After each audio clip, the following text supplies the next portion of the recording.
नमस्कार मित्रांनो, सुस्वागतम. मुरंबा या मालिकेच्या आजच्या भागामध्ये अगदी मनपूर्वक मी तुमचं स्वागत करते. आजच्या भागामध्ये आता इरावती रमाला घेऊन आतमध्ये येते. तोपर्यंत आता हा आदित्य तेथे रूममध्ये असताना तो घाईने दरवाजा मागे जाऊन लपतो.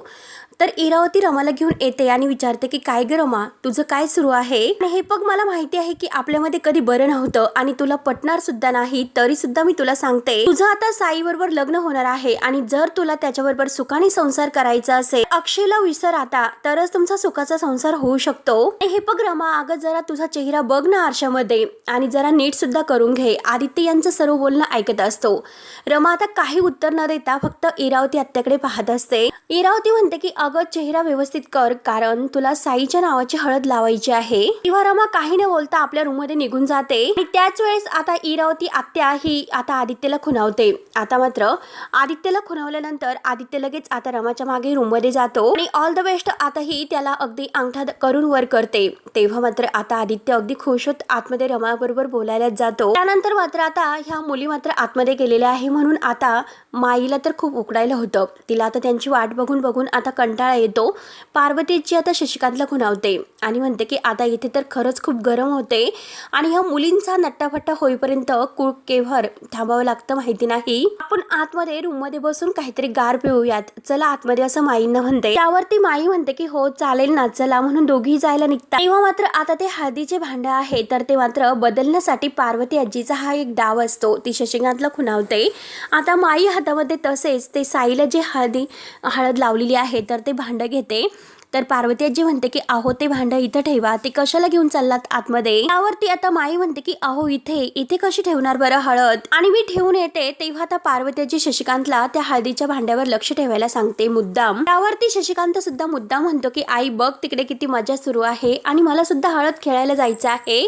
त्यावरती पार्वती आजी म्हणते की शशिकांत, अरे तुझ्या लेकाचं लग्न आहे, जरा बापासारखं वाग ना. आता शशिकांत म्हणतो की बरं ठीक आहे, मी थांबतो, पण लवकरात लवकर या. आता पार्वती आजी म्हणते की एक काम सांगितलं तुला व्यवस्थित करता येत नाही. आता मुद्दाम माई समोर यांचं नाटक सुरू असतं. माई म्हणते की चला, ते पार्वती आजी म्हणतात की चला लवकर, म्हणून दोघी आता आत जायला निघतात. आणि त्याच वेळेस शशिकांत लगेच आता ते भांड्याची वाटी आहे ना तर ती बदलतो, हळदीची वाटी वगैरे, आणि जे आंब्याची पानं आहे तर ज्याने हळद लावलेली आहे तर ते पानाचे सुद्धा डहाळे बदलतो. तेव्हा मात्र आता इरावती हे सर्व पाहते. तर शशिकांत खुश होत आता हे सर्व बदलून म्हणतो की आता माझ्या रमाला मात्र माझ्या अक्षयचीच उष्टी हळद लागणार.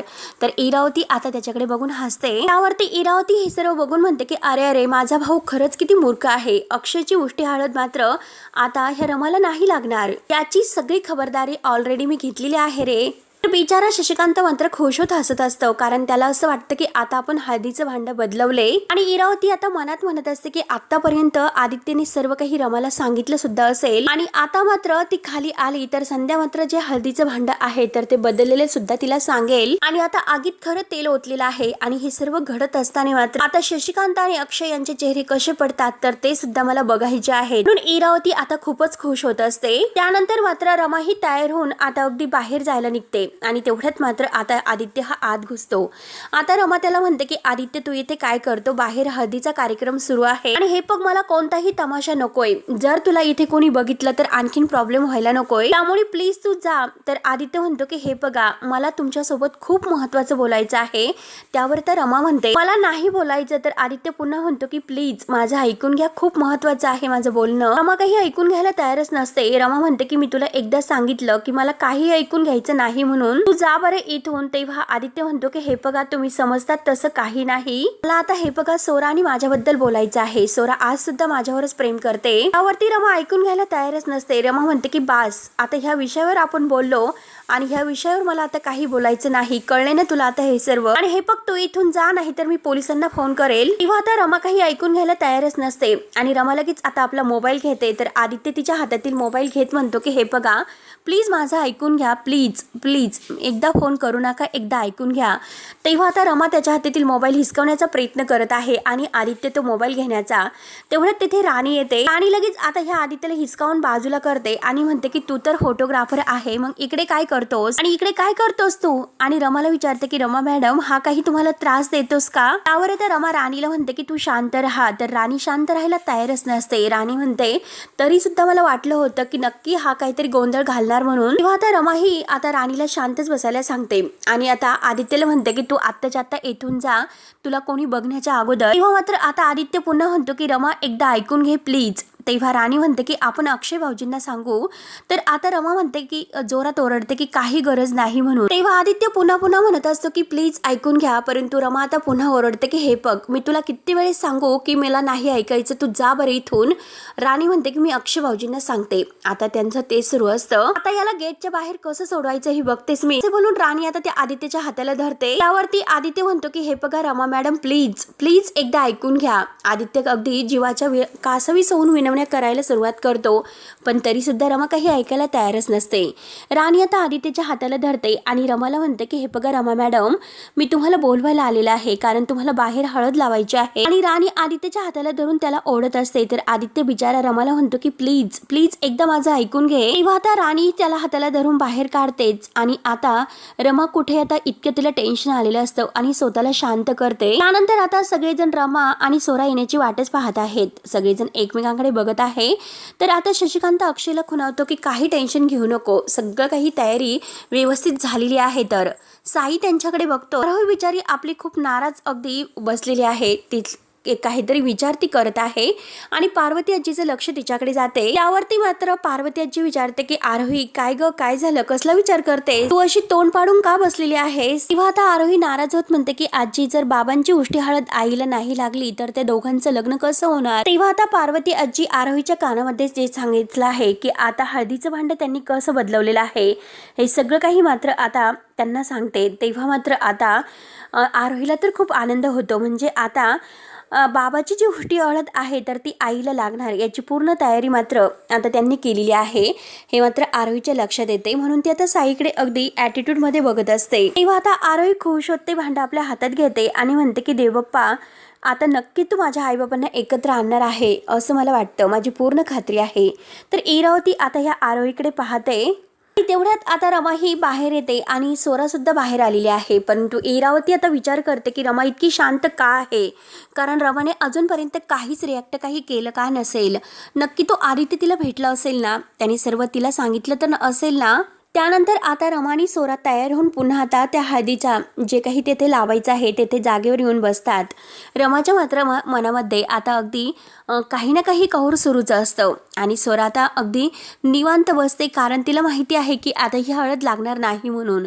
तिला असं वाटतं की आता रमाची जी काही आता ह्या अक्षयची उष्टी हळद आहे तर ती रमालाच लागेल आणि रमा मात्र सारखी विचारतच आहे आणि सर्वजण आता या दोघींकडे पाहत आहेत. त्यावरती पार्वती आजी आता आरोहीला म्हणते की उठ लवकर आणि जा ती हळद घेऊन रमाला लावायला जा. तेव्हा आता इरावती ताराला म्हणते की तू सुद्धा जा सोराला हळद घेऊन जा, उठ लवकर.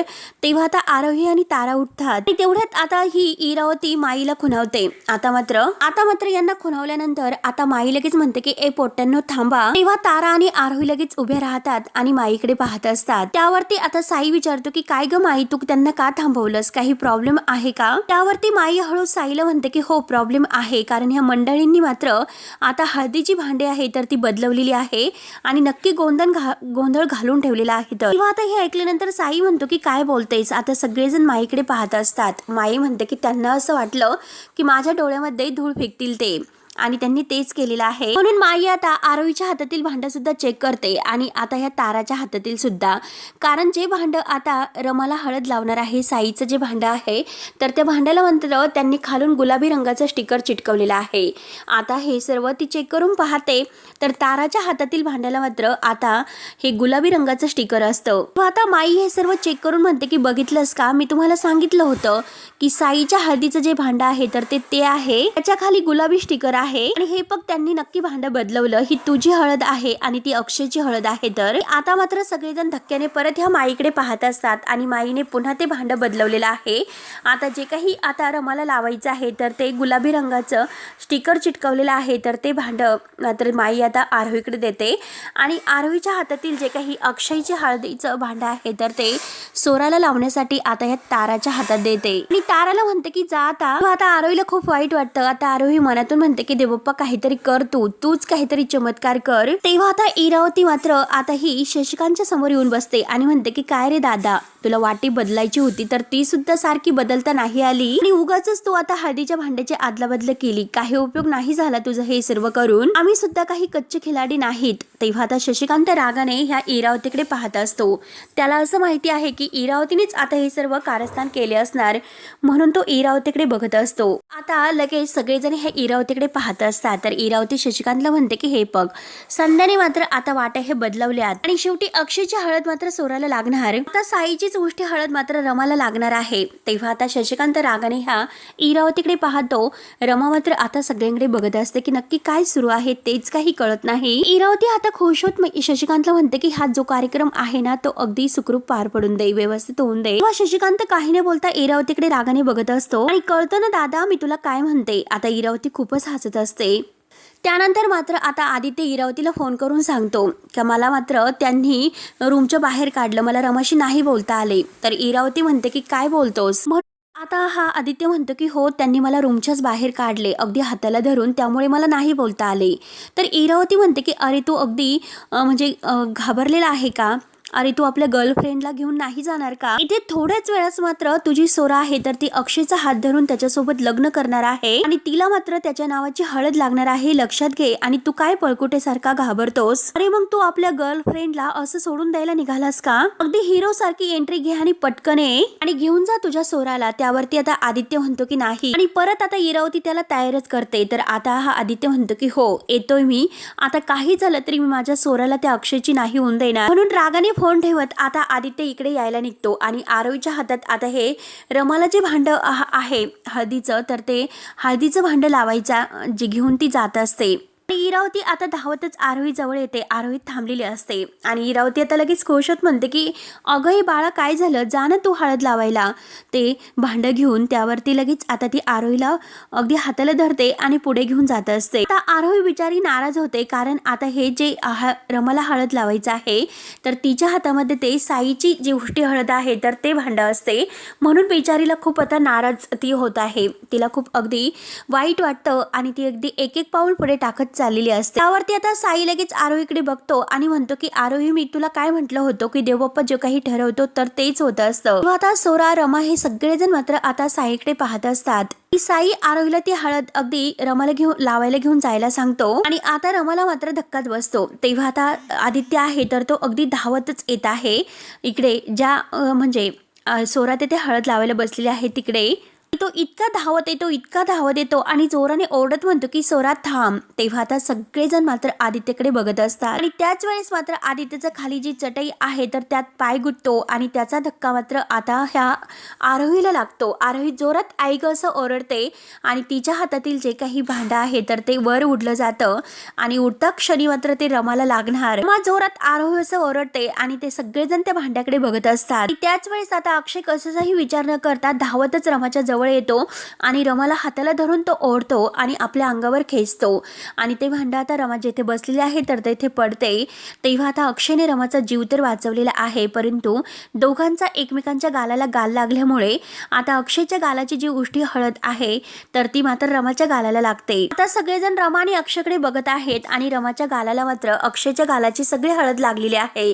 आता सगळेजण पाहतच असतात. शेवटी जे काही देवाच्या मनात आहे तेच झालेलं आहे, म्हणून आता ह्या इरावतीला आणि ह्या सगळ्यांना साईला यांना खूप राग येतो. रमा आपल्या गालाला हात लावते आणि बघते तर काय अक्षयची उष्टी हळद तिला लागली सुद्धा. अक्षय खुश होत आता रमाकडे बघून हसतो. आता इरावती आणि माई साई यांना खूपच राग येतो. रागाने ते हे सर्व बघत असतात. अर्थाला सुद्धा खूप हसायला येतं आणि सोराला सुद्धा आणि रमाला सुद्धा आता खूप आनंद होतो. रमा सुद्धा अक्षयकडे बघून हसत असते. आता आरोही आनंदाने उड्या मारायला सुरुवात करते आणि म्हणते की हे खरंच बाबाची उष्टी हळद शेवटी छोट्या आईला लागलीच, म्हणून आता अगदी ती आनंदाने उड्या मारते. मात्र आता सोरा तर खूप हसत असते आणि अक्षय आणि रमा दोघे एकमेकांकडे बघून हसत असतात. आता लगेच ही माई जोरात रमा असं ओरडते. अक्षय आणि दोघे एकमेकांकडे हसत असतात तर रमा लगेच बाजूला होते. शशिकांत इतका हसत असतो आणि अक्षय आता बाजूला होतोय आणि आता मात्र आरोही आनंदाने उड्या मारत म्हणते की देवप्पा तू माझं ऐकलंस. पार्थ सुद्धा तिला आता ऑल द बेस्ट डन करतो. आता पार्थ सुद्धा इतका खुश झालेला आहे, परंतु ताराचा चेहरा मात्र अगदी बघण्यासारखा होतोय. आता सुद्धा आनंदाने उड्याच मारते. तर आता आरोही लगेच देवप्पाला हात जोडते. शशिकांत खुश होत आता इरावतीला म्हणतो की इरावती तुझा डाव फसला. त्यांच्या गाठी मात्र अगदी देवघरात ते देवाच्या तिथे बांधलेले असतात, तर त्यांना वेगळं करणं कोणीही शक्य नसतं. कितीही कोणी प्रयत्न केलं त्यांना वेगळं करण्याचं, परंतु ते काही अगदी शक्य होत नाही. तेव्हा आता साई हा रमाच्या समोर येतो आणि रागाने तो रमाकडे बघत असतो. तेव्हा आता साई रमाकडे बघत अगदी रागाने धावत आतमध्ये निघून जातो. तर रमा आता त्याच्या मागे धावतच जाते साई साई करत. तेव्हा आता माई सुद्धा धावतच आतमध्ये साईंच्या मागे जाते. नक्की काय झालं असेल. तेव्हा आता अक्षयला सुद्धा काहीतरी संशय येतो आणि अक्षय सुद्धा धावतच आत जातो. त्यावरती मात्र सोरा ही आदित्यकडे बघत असते आणि ती सुद्धा हसत असते आणि आदित्य सोराकडे बघून. तर आता हे साई आतमध्ये येतो. रमा त्याच्या मागे येते आणि म्हणते की प्लीज साई ऐकून घ्या, प्लीज एकदा तरी. साई रागाने तिचा हात बाजूला करतो. तर माई लगेच तिच्या मागे येते आणि साईला म्हणते की बघितलंस ना साई, सुद्धा मी तुला सांगितलं होतं की हे पोट्टे मात्र येथे येऊन काही ना काही नगदी नखरे करतच राहणार. तुझा मात्र यावर विश्वास नाही. आणि तेवढ्यात अक्षय सुद्धा मागून येतो आणि अक्षय लगेच माईंना म्हणतो की काय काय बोलतात तुम्ही, जरा तोंड सांभाळून बोला. कसले धंदे आणि कसलं काय काय बोलतात, धंदे धंदे काय शब्द आहे हे तुमचे. तेव्हा आता माई रागाने अक्षयला म्हणते की तू ना. तर अक्षय मात्र माईला शांत राहायला सांगतो. आणि आता अक्षय साईला म्हणतो की हे बघ तुझा सुद्धा काहीतरी गैरसमज होतो. माझ्या गालाची हळद तिच्या गालाला लागावी असा कोणताही हेतू वगैरे नव्हता. तो फक्त एक अपघात होता आणि तो सगळ्यांनी बघितलेला आहे आणि सगळ्यांच्या समोर हे सर्व घडलेलं आहे. तेव्हा आता साई रागाने म्हणतो की हा आमचा फॅमिली इंटर मॅटर आहे, त्यामुळे तू आमच्यामध्ये पडू नकोस. तेव्हा आता माईला तर साई जे काही बोललेलं आहे तर ते अगदी बरोबर वाटतं. आणि साई मात्र रमाला म्हणतो की ह्या माणसाला मात्र आत्ताच्या आत्ता इथून बाहेर जायला सांगा. मला आपल्या फॅमिलीतील गोष्टींचा मात्र बाहेरच्या माणसासमोर तमाशा करायचा नाही. किंवा आता माई म्हणते की तुझ्या शाळेतील तो एम्प्लॉई आहे, त्यामुळे तुझ्या एका शब्दावर तो चुपचाप निघून जाईल, त्यामुळे तू सांग. तेव्हा आता रमाला सुद्धा ह्या माईचा खूपच राग येत असतो. रमा रागाने मात्र आता ह्या माईकडे बघत असते. तेव्हा आता माई तिला लगेच म्हणते की काय ग असे डोळे वटारून मोठे करून माझ्याकडे का बघतेस, हा तुला इतका राग येतोय, काय काय असं आहे तुमच्यात तसं काही नाही ना, मग त्याला बोलल्यानंतर तुला काय इतकं झोमतं टोचतं. तेव्हा मात्र आता अक्षय म्हणतो की हे बघा. तर आता साईला इतका राग येतो आणि लगेच तो साई अक्षयची गचंडी धरतो आणि अक्षय असं जोरात ओरडतो. तेव्हा आता रमा साईला म्हणते की तुम्ही काय करतात साई. तेव्हा साई अक्षयची गचंडी धरत म्हणतो मी तुला एकदा सांगितलं होतं की हा आमचा फॅमिली मॅटर आहे आणि त्यात तू पडू नकोस. त्यावरती रमा आता ओरडते की साई काय करतात तुम्ही, सोडा, नक्की काय सुरू आहे तुमचं. तेव्हा मात्र आता अक्षय रमाकडे बघत असतो. तर साई त्याला म्हणतो की काय तिकडे काय बघतोस, इकडे बघ. आता रमा ही माईवर ओरडते काय तुम्ही आई. त्यावरती आता साई रागानेच आता अक्षयला म्हणतो की मला कळतं की तुम्ही नक्की काय केलेलं आहे आणि कशाला मात्र आता उत्तर देतो. सगळ्यात अगोदर तुम्ही काय केलं तर हळदीचं भांड बदललं आणि तो प्लॅन फसल्यानंतर मात्र तुम्ही शेवटी भांड उधळण्याचा नगदी नाटक केलं. त्यामुळे हे जे काही चेहऱ्यावर तो अगदी खरं आहे असल्याचं नाटक बंद कर आणि आता तुझी लायकी मला कळालेली आहे. तेव्हा आता साई परत अक्षयची गचंडी धरतो. रमा मात्र साईचा हात धरायला जाते आणि रागाने साईचा हात मागे घेऊन म्हणते की बास करा, काय सुरू आहे तुमचं, काय बोलतात तुम्ही आणि ही कोणती भाषा आहे तुमची बोलण्याची. आणि हे बघा तुम्ही मात्र विसरतात की आपण त्यांच्याच घरात उभे आहोत. आता माई लगेच म्हणते की त्यांच्या हे घर तर आपणच त्यांना दिलेलं आहे. तेव्हा आता रमा म्हणते की आपण नाही दिले, घर त्यांना अण्णांनी दिलेलं आहे. तुम्ही किंवा मी आणि साई यापैकी कोणीही त्यांना हे घर नाही दिलेलं. अण्णांचं घर आहे, ते अण्णांनी दिलेलं आहे आणि हे फुकट नाही दिलेलं. आपल्या शाळेमध्ये ते काम करतात त्याचा मोबदला म्हणून त्यांना हे घर मिळालेलं आहे. आता रमा ही शांतपणे अक्षय समोर हात जोडते आणि अक्षयला म्हणते की प्लीज अक्षय तुम्ही इथून जा बरं, प्लीज अक्षय. तेव्हा आता अक्षय साईकडे रागाने बघतो आणि रागाने तेथील एक वस्तू फेकून तो बाहेर निघून जातो आणि रमा सुद्धा आता रागाने रूम मध्ये निघून जाते. तेव्हा आता साई आणि माई दोघं यांना खूप राग येतोय. माई आता ह्या साईला म्हणते की बघ आता तरी तुझे डोळे उघडले असतील. दीपक रमा तुझी कधीही नव्हती, तिचं फक्त आणि फक्त अक्षयवरच प्रेम आहे, ती कधीही तुझी नाही होणार आणि फक्त अक्षयचीच काळजी आहे, तुझी नाही. आणि हे बघ जर हे लग्न तुला जर टिकवायचं असेल तर काहीतरी असा रामबाण उपाय तुला शोधून काढावा लागेल. तेव्हा आता साई विचारात पडतो अशा तुझ्या साध्या वागण्याने मात्र रमा तुझी कधीच नाही होणार हे लक्षात ठेव. तेव्हा आता साई विचार करून माईला म्हणतो की माई मला कळालेले आहे की मला आता काय करायचं आहे ते, आणि जे काही मला करायचं आहे तर ते मी आजच करणार आहे. तेव्हा मित्रांनो हा भाग येथे संपतो. पुढील भागामध्ये आता मात्र साई हा रमाच्या रूम मध्ये येतो आणि रमाला म्हणतो की हे बघा मी खूप विचार केलेला आहे आणि फायनली म्हणजे आता शेवटी एक निर्णय मी घेतलेला आहे। त्यावरती आता रमा विचारते की कसला निर्णय। त्यानंतर आता इकडे शशिकांत आणि पार्वती आजी आणि अक्षय एका रूम मध्ये असतात। तर शशिकांत म्हणतो साई मात्र अगदी दुपारपासून अगदी रूम मध्ये बंद करून घेतलेला आहे त्याने स्वतःला, आणि तो नक्की कसा आणि कशा वेळेस काय वागेल खरंच काही सांगता येत नाही। त्यामुळे अक्षय तू त्याच्यापासून सावधच राहा। ताई मात्र आता माई तेथेच असते आणि रमाला म्हणतो की आज रात्री मात्र आपण कुणाला न सांगता हे घर सोडून निघून जाणार आहोत। त्या घरामध्ये राहून आपलं लग्न होणंही शक्य नाही आणि हे बघा तुम्हाला किती काही झालं तरी माझ्याशीच लग्न करायचं आहे। तेव्हा आता साईचा हा घेतलेला जो निर्णय आहे तो रमाला मान्य नसतो। रमा आता रागाने साईकडे पाहत असते। तेव्हा आता इकडे साई मात्र रमाला घेऊन जाईल का, आणि आता अक्षय मात्र रमाला कसं अडवेल, आणि आता साईसोबत होणारं लग्न मात्र रमा कसं थांबेल आणि अक्षयकडे कशी परत ती धावत जाईल हे बघण्यासाठी आपल्या चॅनलला नक्की सबस्क्राईब करत रहा। धन्यवाद।